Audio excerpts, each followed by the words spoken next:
कैलाश जी, क्या आप अपना वीडियो बंद करेंगे प्लीज? Thank you.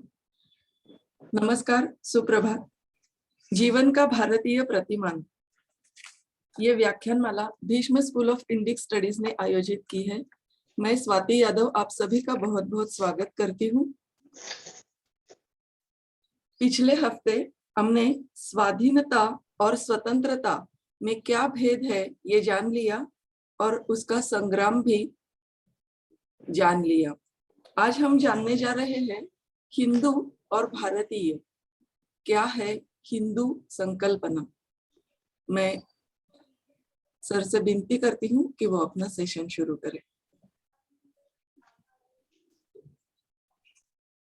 धन्यवाद स्वाति जी।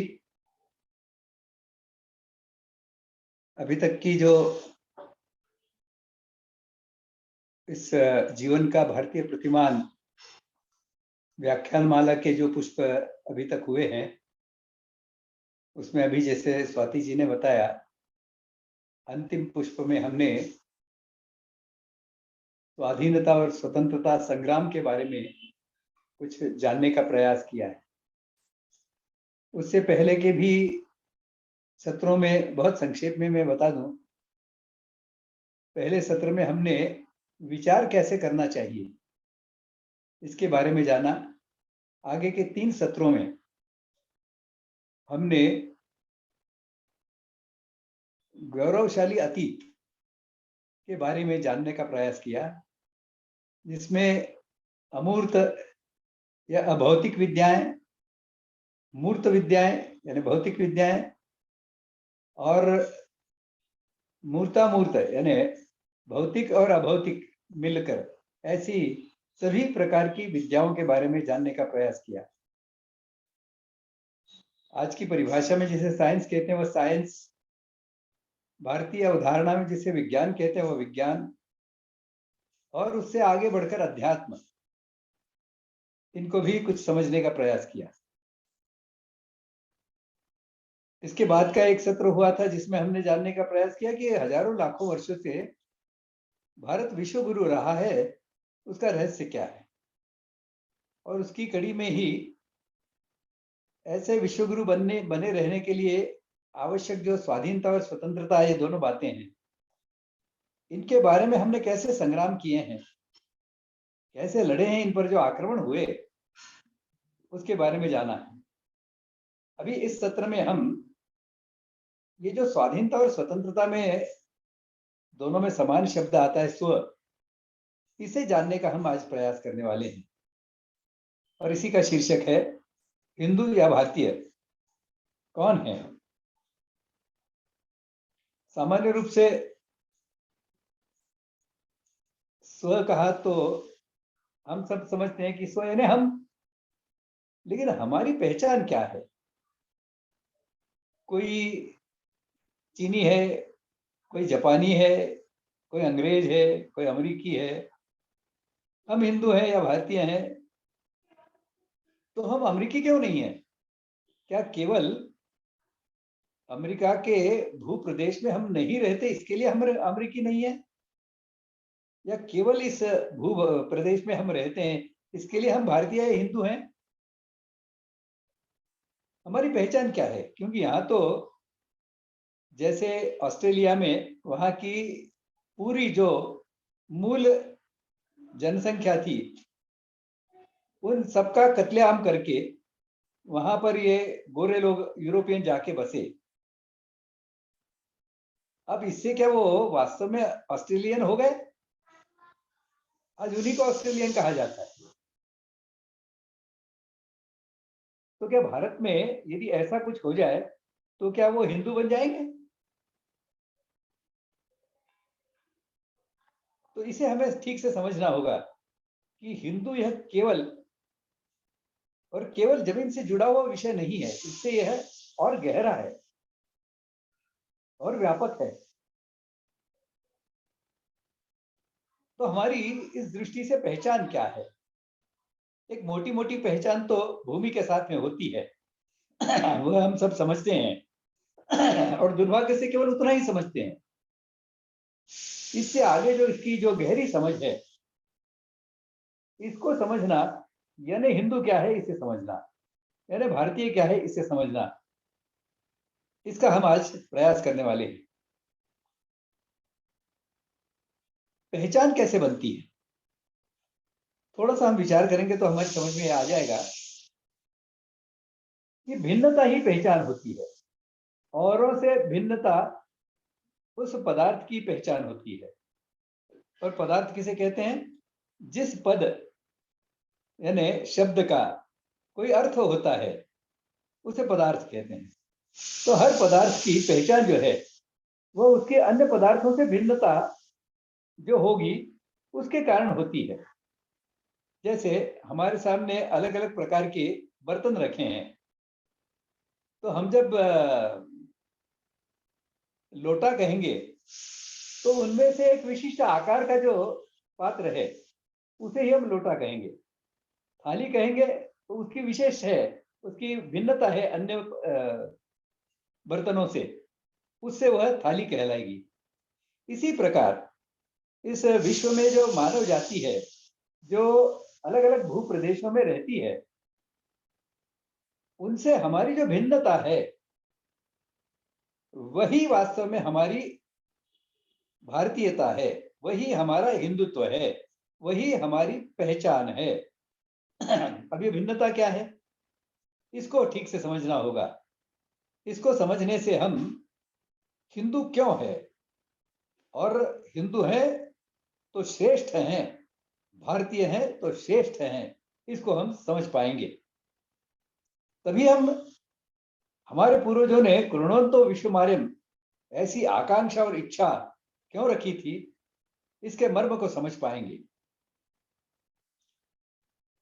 अब हिंदू और अन्य, इनमें भिन्नता क्या है, इसके बारे में एक बड़ा रोचक और मार्गदर्शक ऐसा कथन जगत गुरु शंकराचार्य भारती कृष्ण तीर्थ जगन्नाथपुरी के शंकराचार्य हुए हैं। और हम सब जानते हैं वैदिक गणित के बारे में, ये वैदिक गणित के प्रस्तोता थे। इनकी विशेषता यह थी कि इन्होंने एक ही वर्ष में 6 अलग अलग विषयों में, यानी इंग्लिश लिटरेचर से लेकर साइंस एंड टेक्नोलॉजी तक, ऐसे अलग अलग विषयों को लेकर एक साथ उन्होंने एक ही वर्ष में 6 विषयों में एमए किया। कल्पना कर सकते हैं उनकी प्रतिभा कैसी होगी। उन्होंने अपना अनुभव, उनकी एक पुस्तक है और ग्लोरियस हेरिटेज, उसमें लिख कर रखा है। उनके वास्तव में वो भाषणों का संग्रह, ऐसा ही वो पुस्तक है। एक जो जगह वो बताते हैं, उनके एक अनुयायी ने उनसे पूछा कि श्रद्धेय, आप ये जो हमेशा कहते रहते हैं ये भारतीय और अभारतीय, इंडियन नॉन इंडियन, तो इसका इसमें जो अंतर है वो कृपया हमें बताने का प्रयास करें, हमें तो समझ में नहीं आता। अभारतीय जो लोग हैं वो और हम समान ही तो लगते हैं। शंकराचार्य जी ने कहा कि these are two different everythings, everything में उन्होंने एस लगाया, ये बताने के लिए कि बिल्कुल, यानी छोटी से छोटी बात से लेकर बड़ी से बड़ी बात तक, ऐसी हर बात में हिंदू और अहिंदू, भारतीय और अभारतीय, ये 2 भिन्न बातें हैं। अब उसको अनुयायी ने, भाषण सुनने वाले ने, प्रवचन सुनने वाले ने उनसे पूछा कि गुरुदेव आपने बताया, लेकिन ये भिन्नता क्यों है, कहाँ है? शंकराचार्य जी ने उनसे बताया कि देखो, जीवन का लक्ष्य है जो है, ये हिंदू समाज में हिंदू लोगों का, भारतीयों का जीवन का लक्ष्य जो होता है, यह मोक्ष माना गया है। मोक्ष की परिभाषा अलग अलग ढंग से की गई है। कोई इसे अहंकार विजय कहता है, कोई इसे जीवन का समग्र विकास कहता है, कोई इसे जन्म मृत्यु से परे जाने की बात करता है, कोई इसे सुख दुख की भावना से परे जाने की बात करता है। ऐसे अलग अलग ढंग से इसको परिभाषित करने का प्रयास लोगों ने किया है। उसमें एक परिभाषा यह भी है कि परमात्मामय हो जाना यही मोक्ष है, परमात्मा पद को प्राप्त करना यही मोक्ष है। शंकराचार्य जी ने बताया ये जो मोक्ष की अवधारणा है यह भारतीय हिंदू समाज छोड़कर अन्य दुनिया के किसी भी समाज में नहीं है, इसलिए यह हमारी विशेषता है। अब अनुयायी ने फिर पूछा कि ये विशेषता तो ठीक है, समझ में आ गई, लेकिन ये इसमें श्रेष्ठता कहाँ है? शंकराचार्य जी ने फिर बड़े रोचक ढंग से उसको समझाया है। वो कहते हैं कि मैं प्रहाच बिंदु आपके सामने रखूंगा या प्रश्न आपके सामने रखूंगा और उनके उत्तर मैं आपसे नहीं पूछूंगा। कोई यदि उससे भिन्न विचार रखता है, भिन्न उत्तर रखता है या उसका नकारात्मक उत्तर उसके मन में है तो वही केवल बताए, बाकी सब तो मैं जानता हूं कि उसका सकारात्मक हाँ में ही उत्तर देंगे। उन्होंने पहला प्रश्न पूछा, क्या हम सदा सुखी होना चाहते हैं? अब कौन ऐसा निकलेगा दुष्ट जो कहेगा कि नहीं नहीं मुझे तो दुख दे दो। ये तो केवल हमारे यहाँ की माता कुंती जैसे ही कोई लोग रहे जिन्होंने कहा कि मैं दुख में रहूं जिससे मैं परमात्मा का स्मरण करती रहूं, लेकिन अन्यथा तो सभी लोग सदा सुखी होना ही चाहते हैं। तो कोई कुछ बोला नहीं क्योंकि सबके मन में तो यही था कि मैं तो सदा सुखी होना चाहता हूं। उन्होंने आगे कहा कि मैं सर्वज्ञानी बनना चाहता हूं। अब कौन ऐसा है जो कहेगा कि मुझे ज्ञान प्राप्त नहीं हो? हाँ, परिश्रम करने के लिए तैयार नहीं होगा, लेकिन कोई जादू की डंडी घुमा दे और मुझे सर्वज्ञानी बना दे तो कौन नहीं चाहेगा? फिर किसी ने उसके विरोध में कुछ नहीं कहा। तीसरा उन्होंने प्रश्न पूछा कि क्या मैं अजर अमर होना चाहता हूं? अब फिर किसी ने हाथ नहीं उठाया क्योंकि ऐसे कौन चाहेगा कि मैं बीमार हो जाऊं, मैं अभी मर जाऊं। हमने तो देखा है 8-8 साल तक मृत्यु से जूझते हुए लोगों को देखा है हमने कई बार, मरना नहीं है उन्हें। तो हर कोई चाहता है कि मैं अजर अमर हो जाऊं। चौथा उन्होंने प्रश्न पूछा, ऐसा कौन है जो चाहता है कि लोगों का अन्य सभी का नियंत्रण उस पर चले? अब ये तो छोटा बच्चा भी नहीं चाहता है कि बड़े उसको नियंत्रित करें, बार बार उसे कहे कि अरे ये मत करो, अरे वो मत करो। तो छोटा बच्चा भी स्वतंत्र होना चाहता है, ये नहीं चाहता कि कोई उसको नियंत्रित करे। तो किसी ने फिर ना नहीं कहा। अगला पांचवा प्रश्न उन्होंने पूछा, मेरे ऊपर किसी का नियंत्रण न चले लेकिन मेरा नियंत्रण सब पर चले, मैं जो कहूं सब माने। अब फिर किसी ने ना नहीं कहा क्योंकि सबको ऐसा लगता है यार मैं कहूं तो मान जाए लोग। अब ये 5 प्रश्न पूछने के बाद में उन्होंने कहा, इन प्रश्नों के सबके हमारे उत्तर हाँ में है। और ये केवल यहाँ जो बैठे हैं इतने लोगों के हाँ में उत्तर होंगे ऐसा नहीं है। या आप अमेरिका में, न्यूयॉर्क में, लंदन की सड़क पर चलने वाले किसी व्यक्ति से भी ये प्रश्न पूछेंगे, उनके भी उत्तर हमारे जैसे हाँ ही होंगे। अब इसके आगे ये जो मोक्ष की अवधारणा है उसकी ओर वो ले जाते हैं शंकराचार्य जी। वो कहते हैं ये 5 बातें जो हैं, यानी सदा सुखी होना, सर्वज्ञानी होना, अजर अमर होना, किसी का भी उस पर नियंत्रण न होना और उसका नियंत्रण सब पर होना, ये जो 5 बातें हैं यह परमात्मा के लक्षण हैं, यह उस ब्रह्म के लक्षण हैं। और इसका अर्थ ऐसा है कि दुनिया का हर मानव जिसमें थोड़ी सी भी बुद्धि है, ऐसा हर मानव परमात्मा पद प्राप्ति की इच्छा तो रखता है, उसे पता नहीं है लेकिन क्योंकि उसको बताया नहीं गया। हमारे यहाँ भी कई हिंदू ऐसे हैं कि जिनको हिंदुत्व की शिक्षा के अभाव में ये समझ में नहीं आता कि मोक्ष ही जीवन का लक्ष्य है।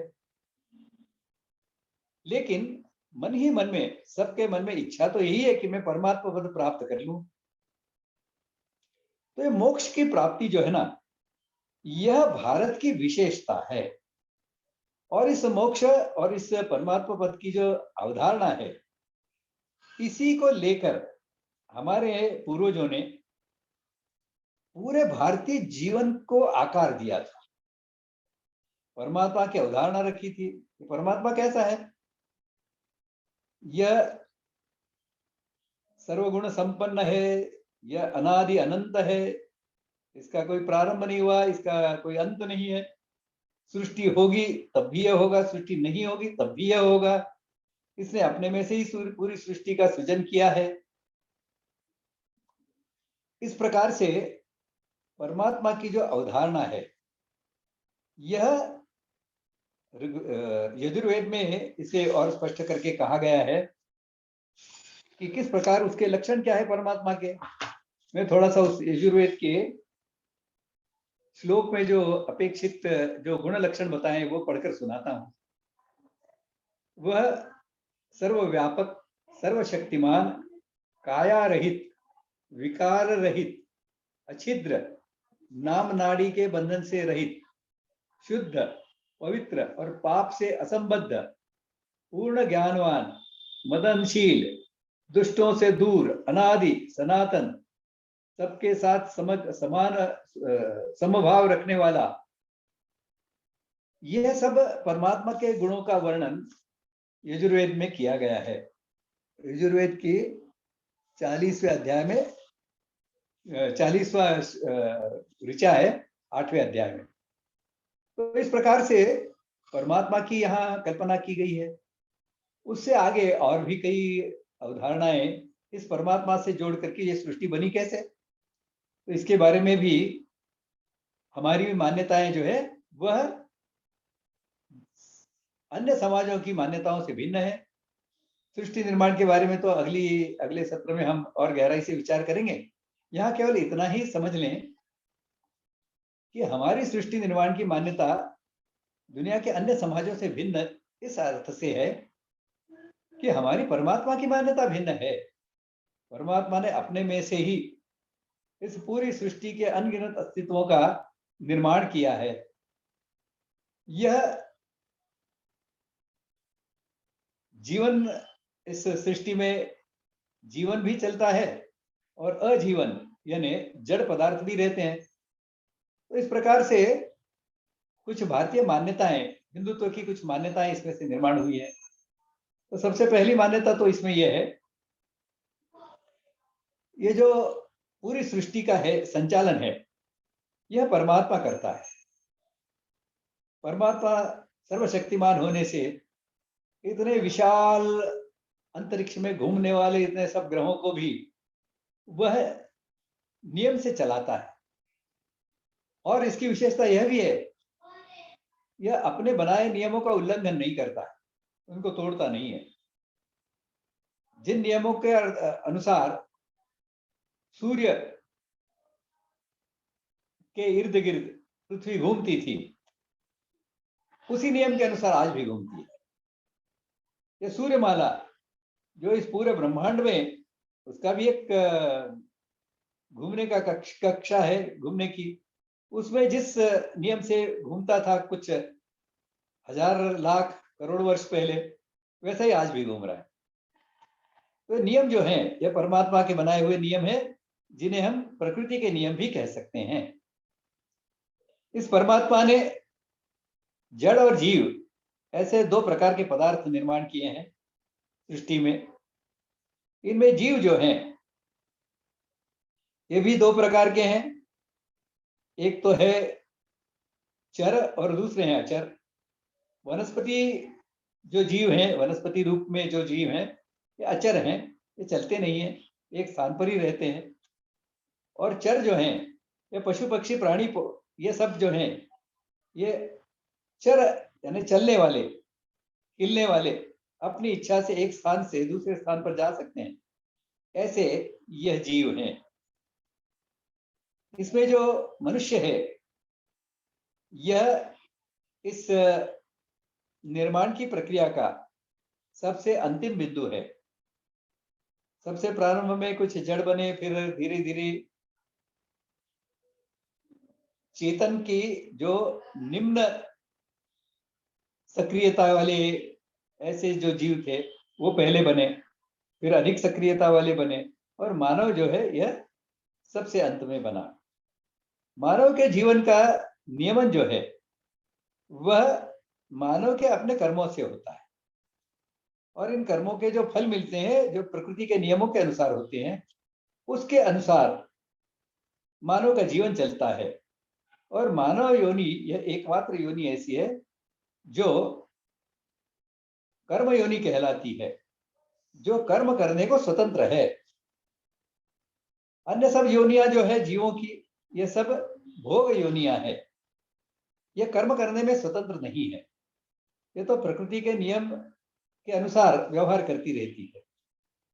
केवल मानव जाति है जो इसका उल्लंघन भी कर सकती है, करती भी है, और करने के कारण अपने लिए समस्याएं भी निर्माण करती है। और यदि ये अच्छी तरह से पालन करें तो ये परमात्मा पद को भी प्राप्त हो सकती है। इसलिए यह भी माना गया है, यह सबसे श्रेष्ठ ऐसी एक निर्माण की ऐसी प्रतिमा होने से इसका काम, यह परमात्मा का जो काम है, यानी सृष्टि का संचालन करने का, नियमों के अनुसार संचालन करने का, यही इस मनुष्य योनि का भी काम है। मनुष्य और परमात्मा इसमें अंतर जो है वह केवल परमात्मा यह पूर्ण है, और आत्मा जो है या जीवात्मा जो है यह एक छोटा पूर्ण है, यह उस बड़े पूर्ण का एक अंश है।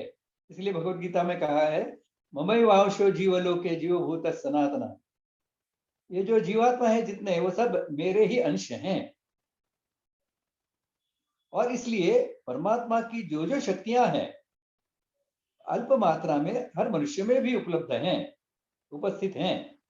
और इसलिए परमात्मा की जो भूमिका है इस सृष्टि को ठीक से संचालित करने की, वही भूमिका यह मानव की भी है, ऐसा हमारे यहां माना गया है। और इसलिए मानव को अपना जो जीवन का लक्ष्य है, यह भी इसीलिए मोक्ष रखा गया है। ये छोटे लघु से, छोटे पूर्ण से, लघु पूर्ण से में जो विशाल पूर्ण है, अनंत ऐसा पूर्ण है, उसमें मैं समा जाऊं, उसके साथ में प्राप्त हो, उस परमात्मा के साथ में मैं लीन हो जाऊं, ऐसा माना गया है। और एक मान्यता है, इस सृष्टि में चक्रीयता है। अब ये चक्रीयता जो है यह भी यही बताती है कि जिस परमात्मा तत्व में से मानव का निर्माण हुआ है, वास्तव में चक्र के अनुसार वहीं जाकर उसमें विलय होना, यह बिल्कुल स्वाभाविक बात है। इस प्रकार से मानव जाति का लक्ष्य जो है यह मोक्ष है, इसे अलग अलग ढंग से समझाया जा सकता है। अब इस मानव का जो जीवात्मा है और परमात्मा है, इनमें अंतर क्या है? तो जीवात्मा जो है यह इसके शरीर मन बुद्धि चित्त के साथ में बंधा हुआ है। यह देह भाव से जब जुड़ जाता है तब परमात्मा से भिन्न हो जाता है। और इसीलिए कहा है, अहंकार विजय का अर्थ ही परमात्मा की प्राप्ति है। यह जो अष्टधा प्रकृति से मैं भिन्न हूं, मैं अजर हूं, अमर हूं, इस प्रकार की भावना का विकास होना, इस प्रकार का अनुभूति होना, यही परमात्मा पद की प्राप्ति है। ऐसा यह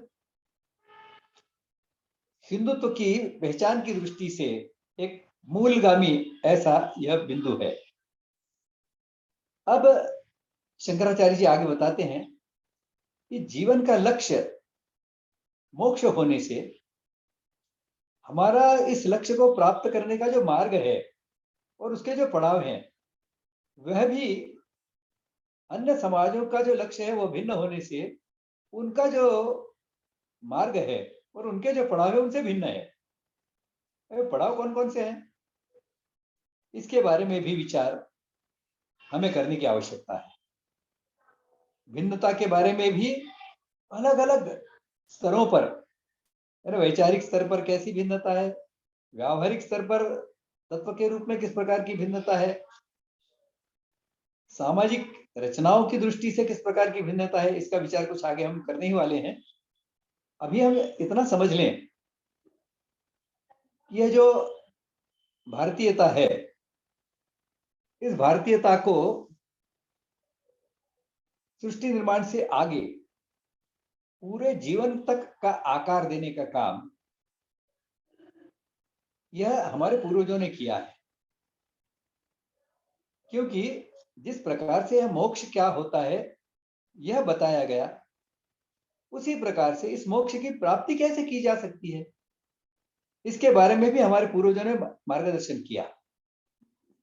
और यह मार्गदर्शन उपलब्ध है इस जीवन के लक्ष्य की प्राप्ति का साधन धर्म को माना गया है। और धर्म यानी मुख्यतः प्रकृति के नियम। अलग अलग संदर्भ में जब धर्म का विचार होता है तब उस स्तर के धर्म का धर्म है वह, ऐसा कहा जाता है। जब समाज जीवन ठीक से चले, इस प्रकार का विचार होता है, उसके लिए बने जो नियम होते हैं उन्हें समाज धर्म कहते हैं। समाज धर्म के बारे में भी भारतीय मान्यता जो है वह अत्यंत स्पष्ट है। मनुस्मृति में इसका धर्म के 10 लक्षण बताए गए। यह भी सामान्य रूप से सब हिंदुओं को मान्य ऐसे लक्षण है। उनको पता नहीं होगा कि ये 10 लक्षण आए कहां से। ये मनुस्मृति के एक श्लोक में बताए गए हैं। धृति क्षमा दमोस्त्यम शौचम इंद्रिय निग्रह धीर विद्या सत्यम क्रोधो दशकम धर्म लक्षणम। ऐसे 10 लक्षण का जो धर्म है यह हमारी पहचान है। और यह धर्म जो है इसका पालन करने से मनुष्य मोक्षगामी बनता है, मोक्ष की दिशा में जाता है। और भी इसको परिभाषित किया गया है, वैशेषिक दर्शन में बताया गया है।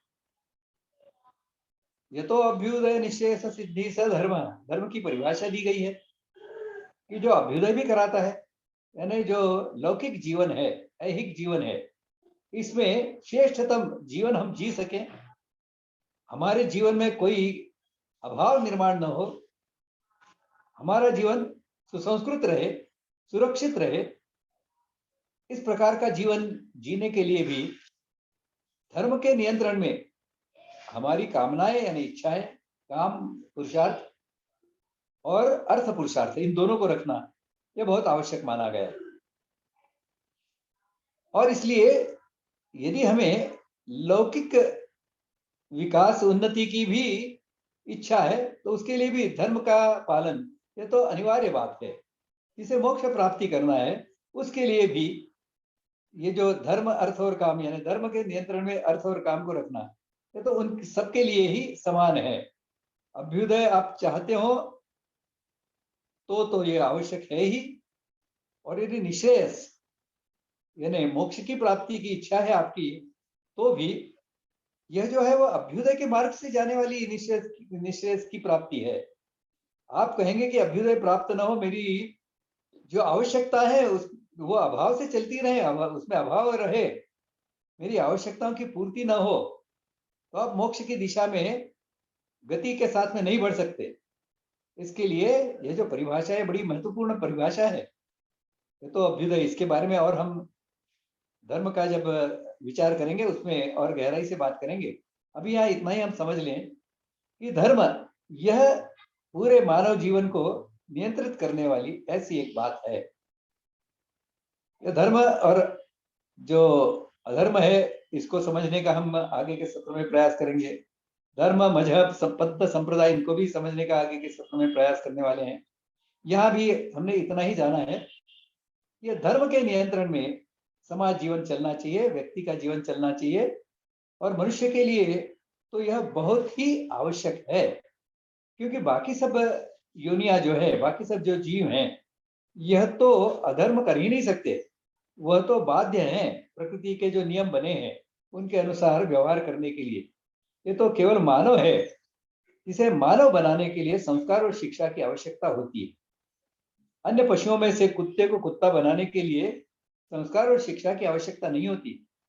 हाथी को हाथी बनाने के लिए संस्कार और शिक्षा की आवश्यकता नहीं होती, वो तो अपने आप सीख जाता है, अपने आप बनता है, होता ही है।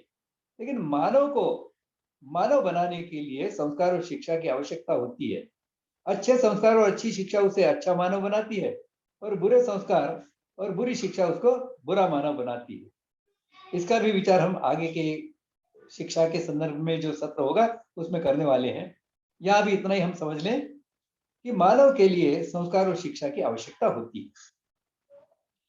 यह हिंदू समाज की जो मान्यता है, यह मान्यताएं हिंदू समाज में अनादिकाल से चलती आ रही हैं, वेद काल से चलती आ रही हैं।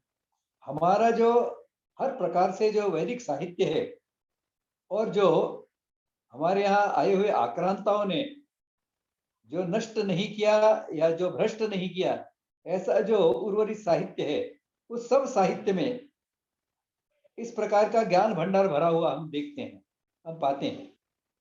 और इस दृष्टि से हिंदू और हिंदुत्व, इसका अर्थ ही मानवता है।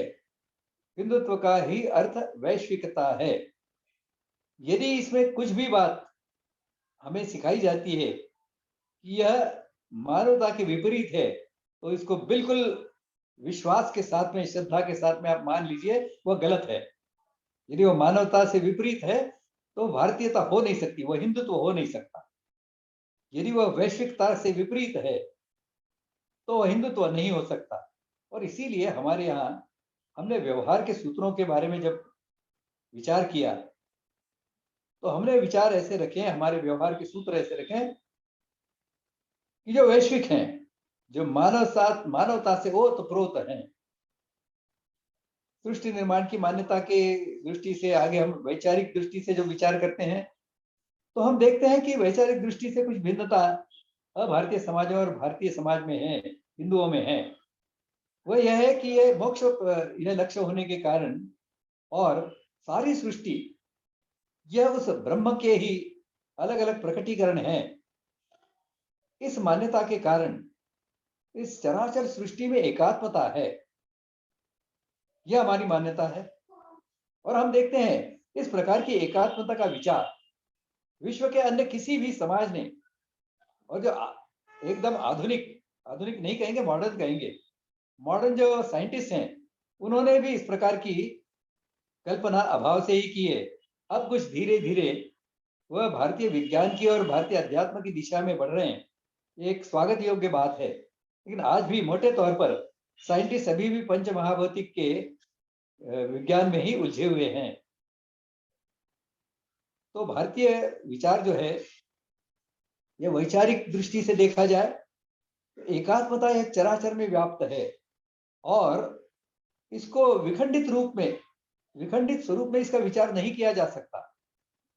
वैसे तो अंग्रेजी में एक कहावत है, थिंक ग्लोबली एक्ट लोकली, लेकिन सामान्य रूप से थिंक ग्लोबली यह थिंक में ही रह जाता है, विचार में ही रह जाता है। प्रत्यक्ष में लोकली एक्शन के समय उस थिंक ग्लोबली का विचार छूट जाता है। वास्तव में यह भारतीय विचार है। वो जो वैश्विक चिंतन है, उसके संदर्भ में स्थानिक और व्यक्ति का व्यवहार होना चाहिए, समाज का व्यवहार होना चाहिए। तो इस प्रकार का जो वैचारिक जो भ्रष्टता आज अभारतीय समाजों में हम पाते हैं, एक छोटी सी झलक मैं आपको बता दूं। देखिए, आज पर्यावरण की, प्रदूषण की बहुत बातें होती हैं। भारत पूरे विश्व भर में सैकड़ों देश, 100 से भी अधिक 102 देश शायद इकट्ठे आए थे, और उन्होंने रियो डी जेनेरो में पूरी पृथ्वी के बारे में पर्यावरण से मुक्त करने की दृष्टि से कुछ चिंतन किया, विचार किया, कुछ कार्यवाही की दृष्टि से कुछ बिंदुओं पर कुछ एक एजेंडा बनाया। उसके बाद में 20 वर्षों के बाद में फिर दूसरी वसुंधरा परिषद हुई, और उसमें उन्होंने स्पष्ट रूप से कहा कि पहली जो परिषद हुई थी उसके बाद में प्रदूषण की मात्रा और बढ़ी ही है, कम नहीं हुई। ऐसा क्यों हुआ? इसका कारण यह है, इनमें जो समग्रता का विषय है, चराचर में एकात्मता का विषय है, इसका अभाव है। वास्तव में वह प्रदूषण की बात करते हैं तब जल के प्रदूषण की, हवा के प्रदूषण की और भूमि के प्रदूषण की बात करते हैं। इसके अलावा जो दो पंचमहाभूत हैं, इनके प्रदूषण की तो बात ही नहीं हुआ, सामान्यता नहीं होती है। वह है तेज का यानी ऊर्जा का प्रदूषण और आकाश का प्रदूषण, शब्द का प्रदूषण। अब इनका विचार तो वो कर नहीं रहे। इससे आगे बढ़कर जो प्रकृति के अष्टधा प्रकृति के और 3 घटक हैं जिनका और विचार अधिक गहराई से हम अगले सत्र में करने वाले हैं। ये जो अष्टधा प्रकृति में से जो आगे के मन, बुद्धि और अहंकार हैं, वास्तव में ये जो आज जितनी भी हमारी प्रदूषण की समस्याएं हैं, इनका मूल कारण तो यह मन, बुद्धि, अहंकार के प्रदूषण में है। अब यह भारतीय विज्ञान की समझ यदि इन साइंटिस्ट लोगों में निर्माण की जाती है और पूरे विश्व भर के समाज में निर्माण की जाती है, तो प्रदूषण से मुक्त होना कोई बहुत कठिन बात नहीं है। मन, बुद्धि, अहंकार को ठीक करना होगा। तो इस प्रकार से वैचारिक स्तर पर भी हमारे यहाँ जो एकात्मता और समग्रता का जैसा विचार हुआ है, जैसे धर्म का विचार हुआ है, ऐसा विश्व के अन्य किसी भी समाज में नहीं हुआ। ये हमारी विशेषता है, और केवल विशेषता नहीं तो श्रेष्ठता भी है। इसके साथ में फिर व्यवहार सूत्र आते हैं। तो किस प्रकार के व्यवहार सूत्र हैं? इन व्यवहार सूत्रों के बारे में भी और गहराई से हम आगे जाकर विचार करने वाले हैं। यहाँ केवल उनका संदर्भ देकर मैं रुकूंगा। सर्वे भवन्तु सुखिनः। अब ये सर्वे भवन्तु सुखिनः अन्य किसी भी समाज में, किसी भी देश का कितना भी श्रेष्ठ ऐसा संविधान हो, कोई भी कानून हो, उनमें कहीं भी आपको सर्वे भवन्तु सुखिनः नहीं मिलेगा। आज भी कुछ प्रकार से लोग जिसे रैशनल थिंकिंग करने लगे ऐसा कहा जाता है, ऐसे रैशनल थिंकिंग करने वाले समाजों में भी आज भी सर्वे भवन्तु सुखिनः का विचार अभाव से ही होता दिखाई देता है। मातृवत् परदारेषु, या उसका भी मूल तत्व जो है आत्मवत् सर्वभूतेषु, जितने भी अस्तित्व हैं इन सब में वह परमात्मा तत्व है, और उसमें और मुझ में कोई अंतर नहीं, अद्वैत है हम में। इस प्रकार की भावना, और एक बार अद्वैत आ जाता है तो सभी समस्याओं का निराकरण कर देता है। इस प्रकार से वैचारिक दृष्टि से देखें तो पूर्णतः भिन्न ऐसी यह भारतीय और अभारतीय अवधारणाएं हैं। व्यवहार में भी हम देखते हैं तो इसी प्रकार का व्यवहार आज पुरुष और स्त्री के बीच में जिस प्रकार के समस्याएं निर्माण हो रही हैं और बढ़ती जा रही हैं, पूरा विश्व इससे चिंतित है। विश्व के जो विशेष रूप से जो सज्जन लोग हैं, सात्विक लोग हैं, वह सब इससे चिंतित हैं। यह मानव जीवन का बहुत तेजी से पतन होने का लक्षण है, लेकिन इसका उत्तर उनके पास मिल नहीं रहा है, क्योंकि स्त्री और पुरुष इनके बारे में जो समझ है उसमें ही अंतर है। इसका भी कुछ गहराई से विचार अगले सत्र में हम करेंगे स्त्री और पुरुष के बारे में। यहाँ इतना ही कहना ठीक होगा, पर्याप्त होगा कि भारतीय विचार, भारतीय अवधारणा के अनुसार, भारतीय व्यवहार के अनुसार स्त्री और पुरुष यह समान नहीं होते। आपको थोड़ा सा धक्का लगेगा कि मैं ये क्या कह रहा हूँ, और ये हिंदू ऐसे इस मान्यता को हिंदू मानते हैं। आप इसको ठीक से समझिए। कोई अस्तित्व, विश्व के कोई दो अस्तित्व एक दूसरे के समान नहीं होते। किसी पेड़ पर करोड़ों पत्ते हैं, लेकिन एक पत्ता और दूसरा पत्ता दोनों में भिन्नता तो होती ही है। दोनों समान हर प्रकार से कभी नहीं होते। इसी प्रकार से स्त्री और पुरुष, इनका प्रयोजन यह भिन्न है। इस पूरी सृष्टि में हर अस्तित्व का भिन्न प्रयोजन है, और उस भिन्न प्रयोजन के अनुसार उसका जो उद्देश्य है, उसके निर्माण का उद्देश्य है, वह भी भिन्न है। इसी प्रकार यदि स्त्री और पुरुष की बनावट में भिन्नता है तो इनके प्रयोजन में भिन्नता है, इसे हम ठीक से समझ लें। और जितनी बनावट में भिन्नता है उतनी ही उस प्रयोजन में भी भिन्नता है, इसे समझना होगा। यह दोनों एक दूसरे से भिन्न हैं, यह समान नहीं है, लेकिन ये दोनों एक दूसरे के पूरक हैं। एक दूसरे के बिना ये पूर्ण नहीं हो पाते, नहीं हो सकते। और इसीलिए हम देखते हैं स्त्री और पुरुष में जो आकर्षण होता है उसका कारण यह अपूर्णता की भावना है। पूर्णत्व की ओर बढ़ने की जो इच्छा, स्वाभाविक इच्छा होती है हर मनुष्य में, पूर्णत्व की प्राप्ति ही मोक्ष होती है। उस मोक्ष की दिशा में आगे बढ़ने का एक लक्षण स्त्री और पुरुष इनका साथ में आना है।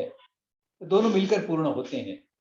दोनों का अपना अपना महत्व है, दोनों का अपना अपना प्रयोजन है, और दोनों पूरक हैं। और वर्तमान जो अभारतीय, जिसे बहुत आधुनिक या मॉडर्न और प्रगतिशील ऐसा माना जाता है, उसमें स्त्री और पुरुष समान माने गए और दोनों में आज एक दूसरे से स्पर्धा का एक वातावरण खड़ा हुआ दिखाई देता है और स्त्री का शोषण बढ़ता जा रहा है। तो इस प्रकार से हम देखते हैं कि व्यवहार की दृष्टि से भी, व्यवहार के क्षेत्र में भी यह भिन्नता अभारतीय और भारतीयों में है। कल्चर का विषय लीजिए, संस्कृति और कल्चर, ये दो भिन्न बातें हैं, इसे समझना होगा। ऐसे हमारी भारतीय भाषाओं में सैकड़ों शब्द हैं जिनका कोई अनुवाद, सही अर्थों में अनुवाद किसी भी अभारतीय भाषा में नहीं हो सकता। जैसे धर्म है, अध्यात्म है, मुमुक्षु है, फिर हमारे जो रिश्ते हैं, फूफा है, ताऊ है, ऐसे अलग अलग, इनके लिए नाम ही नहीं है उनके पास। और आगे जाकर हम छोटे यानी बहुत व्यापकता से उपयोग में आने वाले ऐसे जो शब्द हैं उनके बारे में भी हम समझें। धर्म शब्द है तो धर्म के लिए कोई प्रतिशब्द किसी भी अभारतीय भाषा में नहीं है, क्योंकि धर्म की अवधारणा ही नहीं है वहां पर। वहां पर तो मजहब और रिलीजन से और श्रेष्ठ कोई मान्यता विकसित ही नहीं हुई। हमारे यहाँ उससे बहुत श्रेष्ठ ऐसी धर्म की मान्यता विकसित हुई और पूरा समाज धर्माचरण युक्त बनाने के लिए हर काल में प्रयास होते रहे। तो धर्म और मजहब में अंतर है, और सामान्य राजा और किंग, इसमें भी अंतर है, दोनों में भिन्नता है। किंग जो है, यह जो अभारतीय मान्यता के हिसाब से जो किंग है, यह उसकी शक्ति के आधार पर, यह उसके सामर्थ्य बल के आधार पर, उसकी भौतिक शक्ति के आधार पर और बौद्धिक मानसिक शक्ति के आधार पर यह किंग बनता है। भारतीय मान्यता जो है वह किंग से भिन्न है। भारतीय मान्यता में राजा और प्रजा ऐसे दो शब्द हैं। प्रजा का अर्थ ही संतान है। जो प्रजा का संतान की तरह पालन पोषण कर सके उसे राजा माना गया है। ऐसा सामर्थ्य जिसमें है, ऐसे गुण लक्षण जिसमें है, वह राजा होता है। उस राजा का चयन होता था। तो राजा और किंग इसमें अंतर है। सम्राट और मोनार्क या एम्परर, इसमें अंतर है। कुटुंब और फैमिली, इसमें अंतर है। ऐसे आप देखेंगे, ढूंढने जाएंगे सैकड़ों शब्द मिल जाएंगे और हर स्तर के, हर जो जीवन के जो पहलू हैं, उस हर पहलू पर अलग अलग आपको ध्यान में आएंगे। ये भिन्न है, ये भारतीय है, ये अभारतीय है, ऐसा आप सहजता से उसमें विवेक कर सकेंगे। इस प्रकार से व्यावहारिक दृष्टि से भी हम देखते हैं कि कई प्रकार से अभारतीय और भारतीय इसमें अंतर है। फिर हमारे यहाँ पोषण व्यवस्था जो रही है, जिसे आजकल हम इकोनॉमी कहते हैं, ये पोषण व्यवस्था का एक बहुत महत्वपूर्ण सूत्र रहा है। देखो, ये व्यवहार का सूत्र रहा है। जो कमाएगा वो खिलाएगा, जो जन्मा है वो खाएगा। और आज भी हम देखते हैं कई कुटुंब ऐसे हैं जिसमें कुछ निठल्ले बैठे रहते हैं, घर में कुछ करते नहीं है, कुछ कर भी नहीं सकते, इतने अक्षम होते हैं, लेकिन खाना तो उनको भी मिलता है, पेट भर के मिलता है। जो कमाएगा वो खिलाएगा, जो जन्मा है वो खाएगा। और जो आज का मॉडर्न विचार है वो क्या कहता है?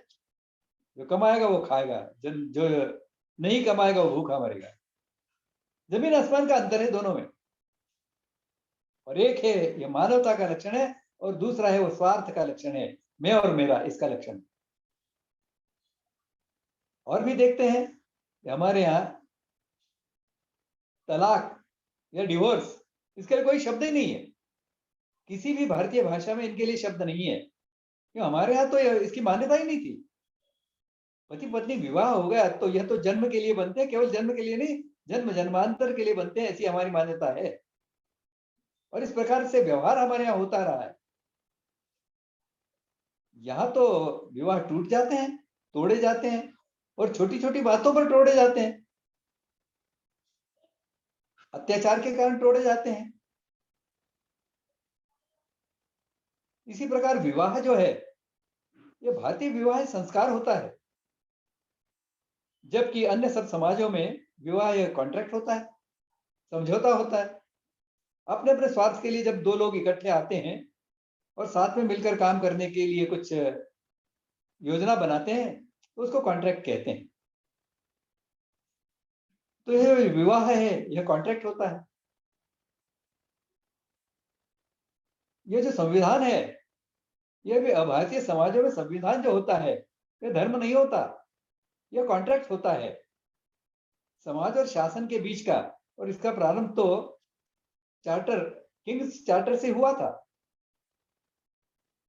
जब राजा बहुत दुष्ट हुआ करते थे, बहुत अत्याचारी अन्यायी हुआ करते थे, उनके विरोध में जब जनता ने बगावत कर दी तो राजा और प्रजा के प्रतिनिधि सामने बैठे और फिर एक चार्टर, किंग्स चार्टर करके सामने आया। बस इसी का मॉडर्न स्वरूप संविधान है। संविधान जितना धर्म के अनुकूल है उतना तो योग्य ही है, लेकिन हमारे संविधान में भी ऐसी कई बातें हैं जो धर्म के अनुकूल नहीं है। इसके लिए संविधान को और धर्म को यह समान नहीं माना जा सकता। तो हमारे यहाँ इस धर्म के बारे में बहुत गहराई से विचार किया गया है। फिर और देखते हैं हम कि हमारे यहाँ छोटी छोटी सी बातें देखिए। जब किसी के पास धन इकट्ठा हो जाता था तो वह उस धन के उपयोग से कुछ कुएं बनवाता था, कुछ धर्मशालाएं बनवाता था, कुछ सड़कें बनवाता था। आज किसी के पास यदि पैसा इकट्ठा हो गया तो मॉडर्न हो गया वो, तो उस पैसे से और अधिक पैसा कैसे कमाया जा सकता है इसका विचार करता है। उन लोगों को, विदेशी लोग जब भारत में आए तो उनको बड़ा आश्चर्य लगता था, ये धर्मशालाएं क्यों बनवाते हैं भाई, ये कुएं क्यों बनवा रहे हैं, इस कुएं में से ये तो पानी भरने वाले नहीं है, फिर कुएं क्यों बनवा रहे हैं, इस धर्मशाला में जाकर ये तो रहने वाले नहीं है, क्यों बनवा रहे हैं। तो यह भारतीय मानस है जो यह कहता है कि आप जितना परहित करते जाएंगे, परहित करते करते मानव नारायण बन जाए। इस प्रकार की हमारी प्रत्यक्ष व्यवहार की ऐसी परंपराएं रही हैं। नर का नारायण बन सकता है। तो इस प्रकार से शत्रु के साथ में भी हमारा व्यवहार कैसा होता है। तो हमारे यहाँ कहा गया है शत्रु बुद्धि विनाशाय। ये शत्रु की जो बुद्धि है इसको नष्ट करो। प्रत्यक्ष में शत्रु को तभी नष्ट करने की आवश्यकता है यदि उसके शत्रुत्व की जो उसकी भावना है वह किसी भी कारण से वह बदल नहीं सकती। ऐसे रावण जैसे और दुर्योधन जैसे दुष्टों को ही संहार करने के लिए धर्म कहता है। महाभारत में युधिष्ठिर दुर्योधन से पूछता है, दुर्योधन मृत्युमुखी में पड़ा हुआ है, उससे पूछता है, अरे दुर्योधन तुम तो बहुत बुद्धिमान हो, बहुत होशियार हो, तुमने ऐसा अधर्म युक्त व्यवहार क्यों किया। दुर्योधन बताता है, जानावे धर्मम न च मे प्रवृत्ति, जानावे धर्मम न च मे निवृत्ति। मैं धर्म क्या है जानता हूं, लेकिन मेरी प्रवृत्ति नहीं है उसमें, मेरा मन नहीं करता वैसा करने को। और मैं यह भी जानता हूं कि अधर्म क्या है, लेकिन मेरा मन वही करने को कहता है। तो इस प्रकार से हमारे यहाँ जो शत्रु की भावना, उसके मन के विचार यदि आप नष्ट नहीं कर सकते, उनको सुधार नहीं कर सकते, तभी वह मृत्यु दंड के लिए पात्र होता है। इस प्रकार से अंतर है। हमारे यहाँ की सारी व्यवस्थाएं जो हैं, ये सारी व्यवस्थाएं ये कुटुंब भावना पर आधारित ऐसी व्यवस्थाएं हैं। और इस दृष्टि से हिंदू किसे कहना, इसके ऊपर यदि हम थोड़ा विचार करेंगे तो हमारे ध्यान में आएगा कि ऐसा एक आरोप किया जाता है कि यह मुसलमानों ने या ईसाइयों ने हमारे समाज को दिया हुआ नाम है, यह सरासर गलत है। तो उससे पहले से ये हिंदू शब्द चलता आ रहा है। श्योतिर नाम का पारसियों का एक ग्रंथ है, उनका धर्म ग्रंथ तो वैसे जैन अवेस्ता है, लेकिन श्योतिर नाम का भी उनका एक बहुत पवित्र ग्रंथ माना जाता है। उसमें वो बताया, उसमें हिंदू ये शब्द कई बार आता है। उसमें जरथुष्ट जो उनके धर्म गुरु माने जाते हैं पारसियों के, वह बताते हैं कि हिंदुस्तान से एक श्रेष्ठ विद्वान यहाँ पर आया था और उसने अकेले नहीं हमारे यहाँ के सभी लोगों से शास्त्रार्थ किया और जीत गया वो। उसका वर्णन वो बताते हैं कि वह महर्षि व्यास थे और व्यास वहां कहते हैं कि मैं हिंदू हूं। तो इस प्रकार से ज्योतिर ग्रंथ में हिंदू शब्द का उल्लेख आता है और यह कम से कम 1000 वर्ष पुराना है। ईसाइयत से 3000 वर्ष से अधिक पुराना है ये, क्योंकि लगभग 3000 वर्ष पहले तो मैंने परसों के अपने पिछले सत्र में बताया था कि सबसे पहला आक्रमण भारत भूमि पर हुआ था। वह ईरान की रानी फारस की रानी सेमिरामिस ने किया था। उससे भी पहले से ये जो पारसी मत पंथ संप्रदाय चल पड़ा, तब से यह मान्यता उनकी है। तब से उनके धर्म ग्रंथों में हिंदू और हिंदुत्व का विषय ये आता रहा है। और भी कई हमारे प्रमाण हैं जिसमें जो इन मुसलमानों और ईसाइयों से प्रभावित है ऐसे नहीं है, इनसे पहले के बने हुए हैं। फिर बुद्ध स्मृति है, फिर अलग अलग में उन व्याख्याओं में नहीं जाऊंगा, केवल मैं वो जो व्याख्याएं हैं उनके बारे में आपको बताकर रुक जाऊंगा। तो कौन कौन से हैं देखिए, बुद्ध स्मृति है, बृहस्पति आगम है, माधव दिग्विजय है, मेरु तंत्र है।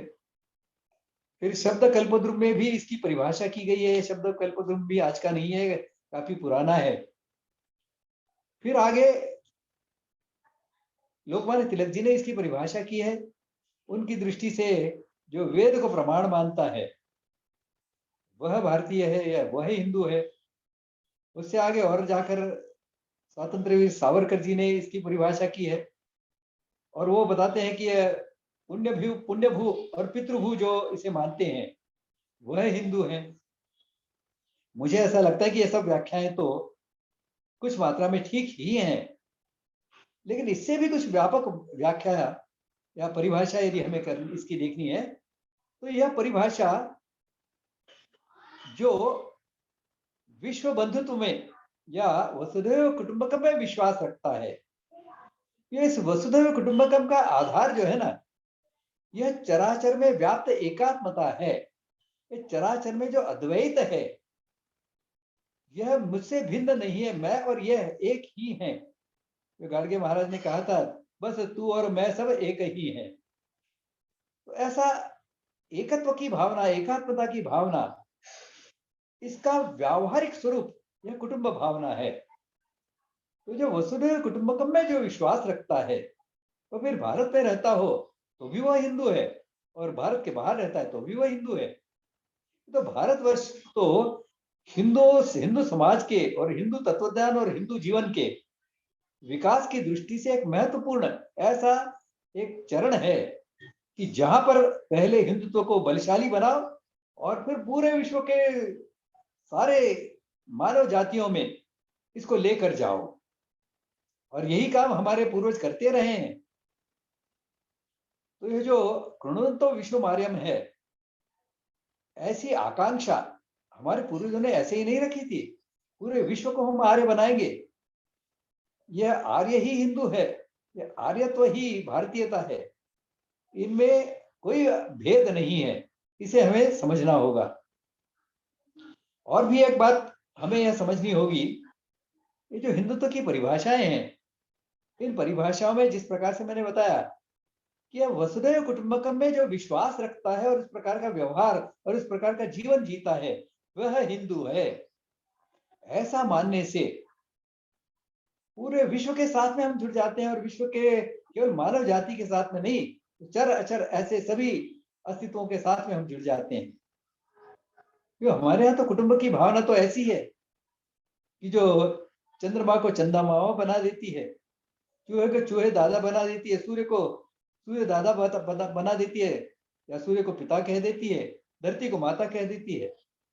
तो कुटुंब भावना से जड़ और चेतन सबको जोड़ने वाली ऐसी जो हमारी कुटुंब की भावना है, उस कुटुंब भावना का पूर्ण विस्तार ही वसुधैव कुटुंबकम है। उसमें जो विश्वास रखता है वह हिंदू है, तो कहीं भी रहता हूं। एक और बात इसमें समझने की बहुत आवश्यक है, समझना बहुत आवश्यक है, वह है कि हमारी भूमिका क्या है विश्व में। तो हमें विवेकानंद कहते हैं, इस विश्व की जो रंगभूमि है, इस पर जो एक मानव जाति का नाटक चल रहा है, इस नाटक में भारत की या हिंदुस्तान की भूमिका, हिंदुओं की भूमिका, जो हिंदू समाज की, हिंदू राष्ट्र की जो भूमिका है, वह नायक की है। जिसे आज आप नायक कहने से कई युवाओं को समझ में नहीं आ गया, हीरो की है। अब जो नायक जो है, इसकी भारतीय नाट्य शास्त्र में विशेषता यह होती है कि नाटक के प्रारंभ से अंत तक होता है।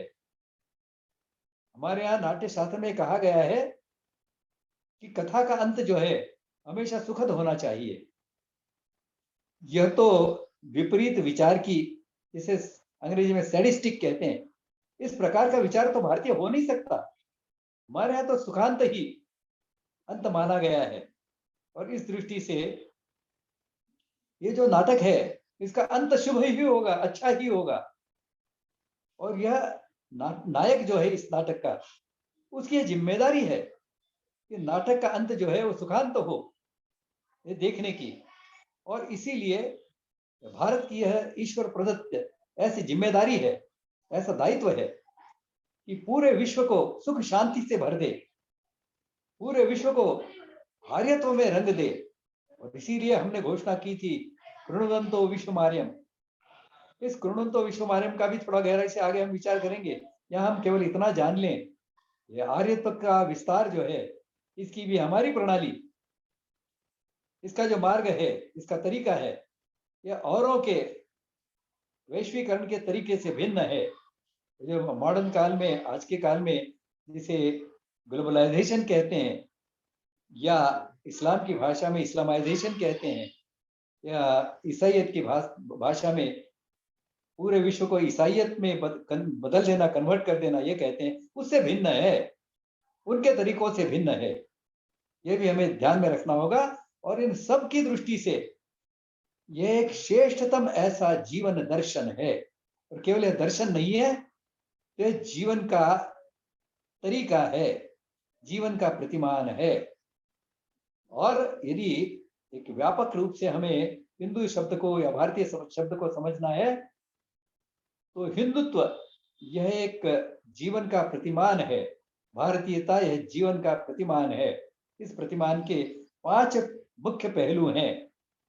पहला तो है जीवन, सृष्टि निर्माण की मान्यता, जीवन कैसे निर्माण हुआ इसकी मान्यता।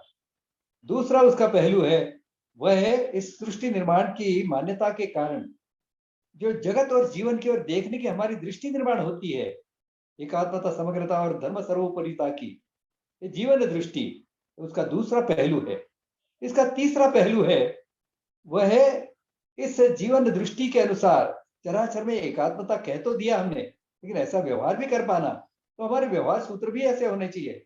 और इसीलिए वसुधैव कुटुंबकम है, इसीलिए आत्मा सर्वभूतेषु है, इसीलिए कृणवंतो विश्वमार्यम है, इसीलिए एकम सत्र विप्रहा बहुधा वदंती है। तो इस प्रकार के वैश्विकता को पुरस्कृत करने वाले, वैश्विकता को जीवन में उतारने वाले ऐसे व्यवहार सूत्र, ये उसका तीसरा पहलू है। अब इन व्यवहार सूत्रों के अनुसार जीवन जिया जा सके, जीवन जी सकें, इसके लिए कुछ व्यवस्थाओं का निर्माण करना होता है।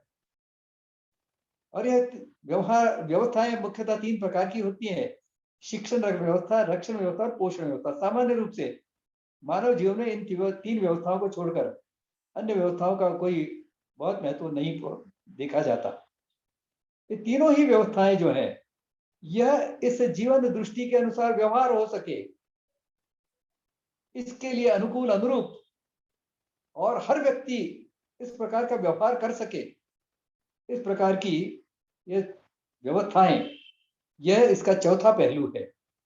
और इस जीवन के प्रतिमान का 5वां पहलू जो है, वह इस प्रकार की व्यवस्थाएं अच्छी तरह से चल सकें, इसके लिए हमारी समाज के संगठन की, समाज को रचनाबद्ध करने की जो प्रणाली है, सामाजिक संगठन है, ये इसका 5वां पहलू है। इन 5 पहलुओं को मिलाकर किसी भी समाज का जीवन आकार लेता है।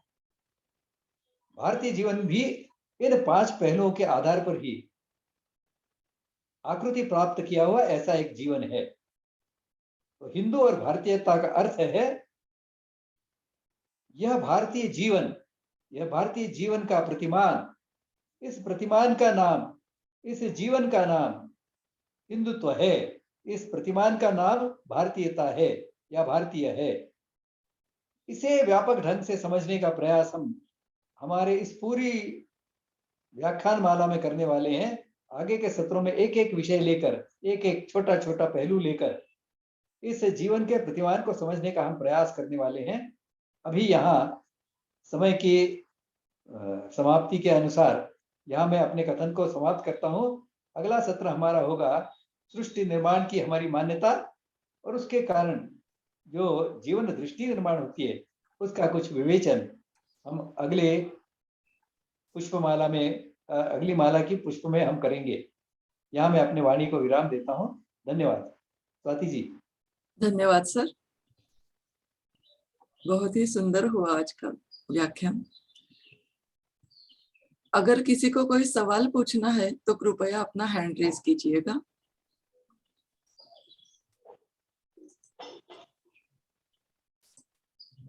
मीनल पटेल पहला सवाल पूछने जा रही है, उनके बाद मनोरमा सवाल पूछने वाली है। नमस्ते सर, एक तो बहुत बहुत धन्यवाद, आपने इतने अच्छे से हमारी संस्कृति के बारे में बता रहे हैं।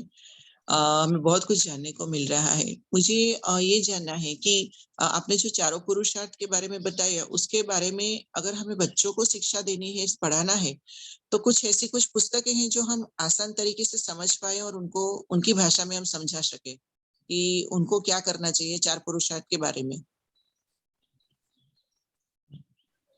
देखिए, बच्चों को पुस्तकें देकर समझाना बहुत कठिन होता है।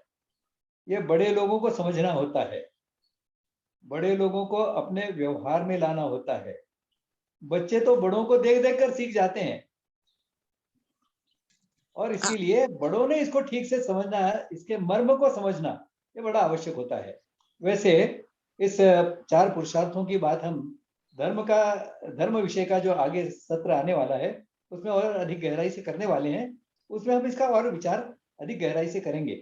यहाँ हम इतना ही समझ लें कि जो बड़े हैं जिनका अनुकरण बच्चे करते रहते हैं, उन्होंने धर्म को समझना होगा, उन्होंने इन चार पुरुषार्थों को समझना होगा कि धर्म के अनुकूल अर्थ और काम को कैसे रखा जाता है। अच्छा जी, धन्यवाद धन्यवाद। मनोरमा, आप सवाल पूछिए।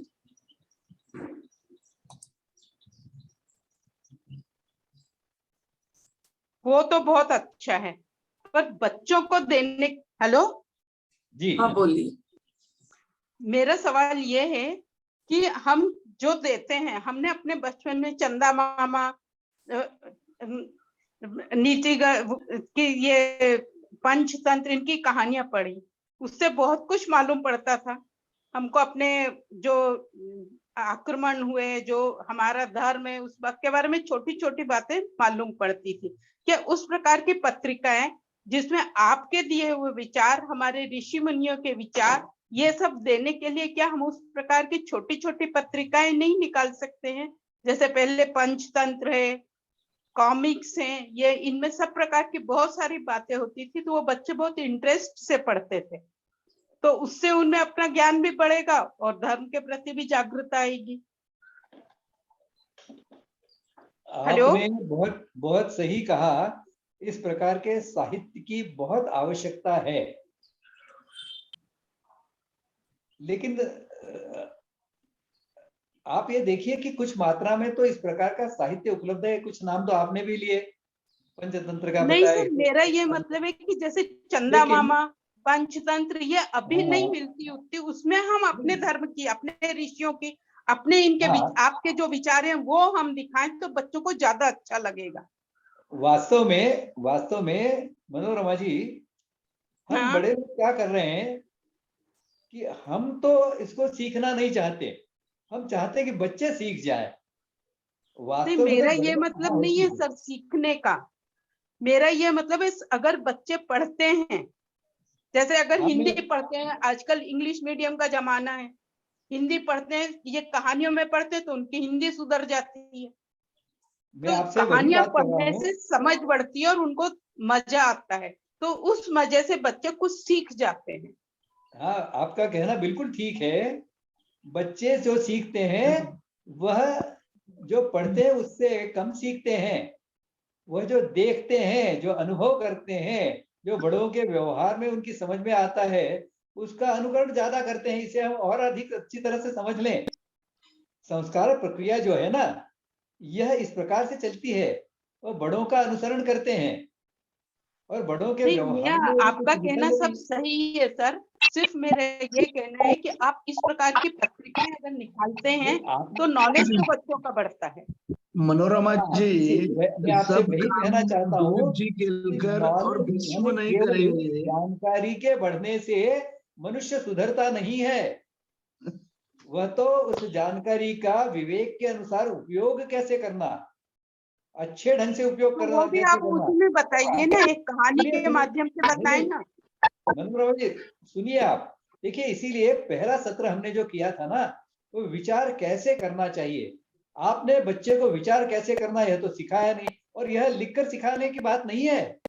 यह तो घर में सहजता से चर्चा होनी चाहिए। उसने एक बार पढ़ लिया तो आपको लगता है ऐसा कि वो सीख गया, अब विचार कैसे करना अच्छी तरह से सीख गया।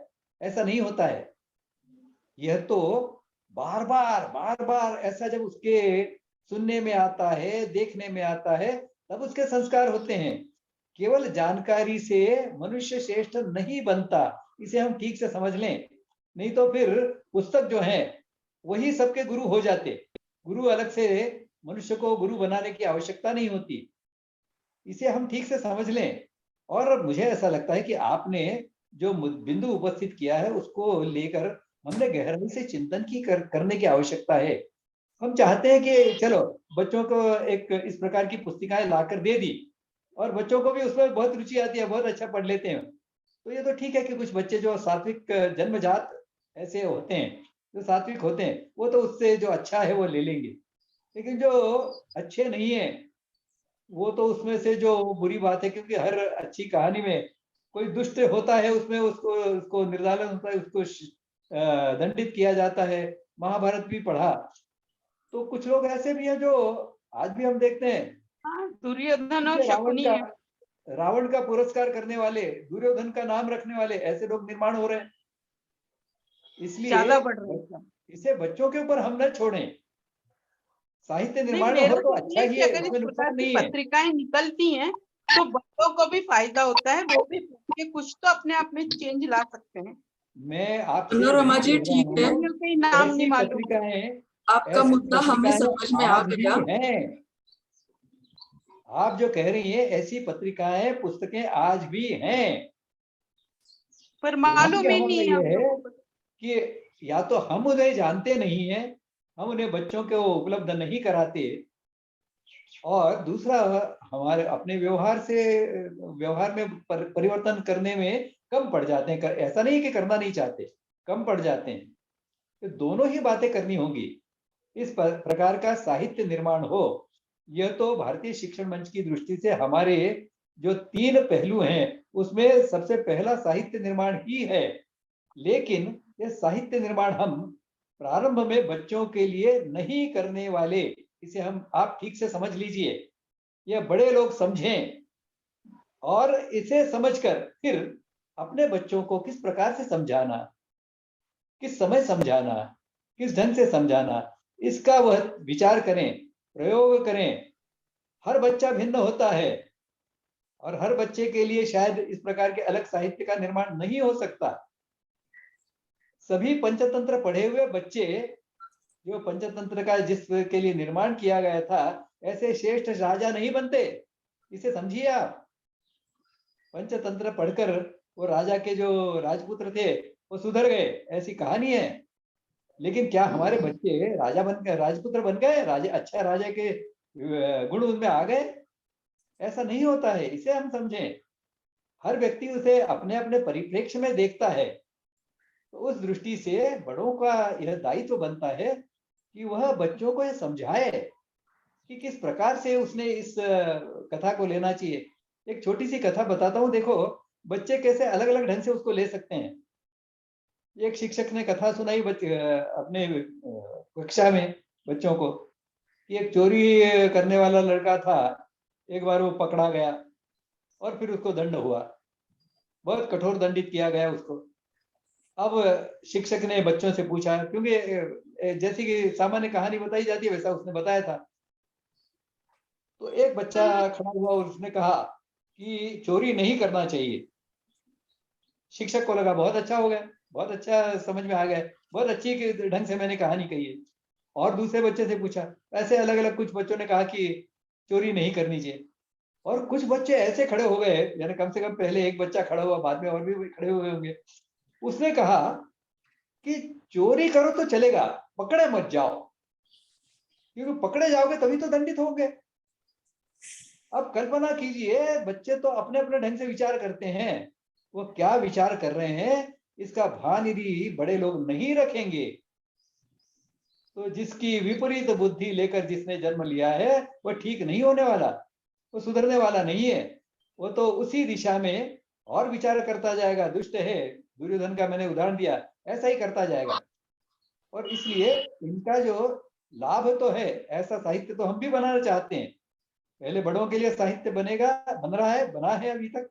और अभी स्वाति जी कुछ बताएंगे आपको कि इसी विषय को लेकर कुछ ग्रंथ भी भीष्म की ओर से प्रकाशित होने वाले हैं, उसकी जानकारी स्वाति जी देंगे आपको।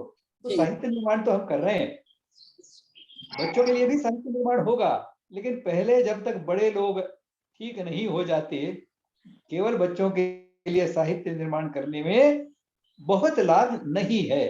शक्ति तो बहुत लगेगी उसमें, लेकिन लाभ की दृष्टि से बड़ों को पहले, बड़ों में से जो कुछ भी 1-2% भी लोग ठीक हो जाते हैं तो उसका बहुत व्यापक ऐसा परिणाम मिलेगा, ऐसी हमारी मान्यता है और ऐसा ही हमारा अनुभव भी।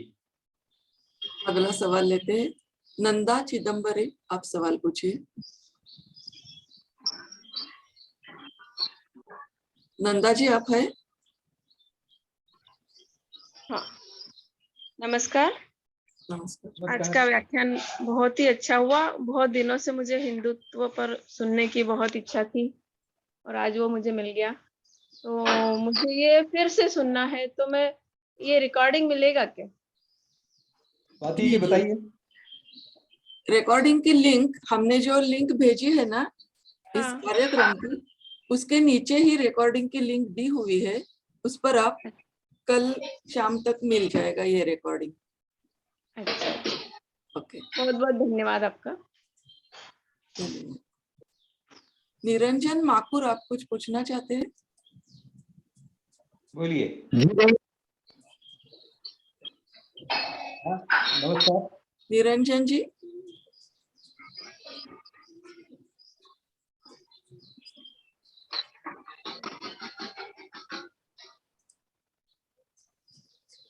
नंदा फटाळे, नाही मला नाही विचारायचं काय। आज के सवाल हो चुके हैं। आज के सेशन में यही रुकते हैं और फिर मिलते हैं अगले हफ्ते, यानी कि 10 मार्च को सुबह 7:30 बजे। केळकर सर बहुत बहुत धन्यवाद, प्रणाम, नमस्ते। शांति पाठ से समाप्त कीजिए स्वाति जी। जी स्वाति जी। जी जी। हाँ, आप करती है या मैं करूं? कैसे भी चलेगा सर, आप कीजिए सर। मैं आधी पंक्ति पहले कहूंगा, उसके बाद में पूरा शांति पाठ सब साथ में कहकर रुकेंगे। सबने अपना माइक शुरू कर दिया तो चलेगा। ओम सर्वे भवन्तु सुखिनः।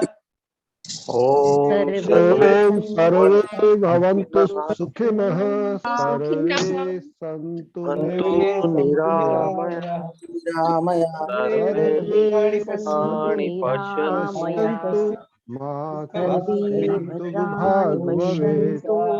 शांति ओम भाग भवेत्। शांति ओम शांति शांति दिलीप जी शांति। नमस्ते।